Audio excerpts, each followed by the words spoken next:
राज्यकर्त्यांनी त्याबद्दल EVM बद्दल माझा ह्यांना आहे आणि राष्ट्रीय समाजपक देशभर निषेधाचं आंदोलन आम्ही EVMच्या विरोधात करणार आहे हे आम्ही फायनल केलेलं आहे. पण विरोधक जर या सगळ्या आंदोलनामध्ये तुमच्या सोबत असतील तर तुम्ही एकत्र होऊन आम्ही काही मिनिमम प्रोग्रामशी जर ते आले तर वेलकम आहे त्यांचं.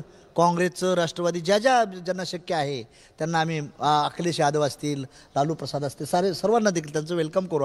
आम्ही आमची भूमिका घेऊन जाणार आहे की EVMमुळं या देशाची लोकशाही धोक्यात आलेली आहे आणि त्याला जिम्मेदार हे विद्यमान केंद्र आणि राज्य सरकार बनू पाहत आहे. ते आमच्याबद्दल आमची EVM हॅक करता येतं. I am also the engineer, I know that. EVM hack करता येतं, सर्व हॅक करता येतं, प्लेन हॅक करता येतं, फ्लॅग हँकर हॅक करता येतं आणि हे करता येत नाही का.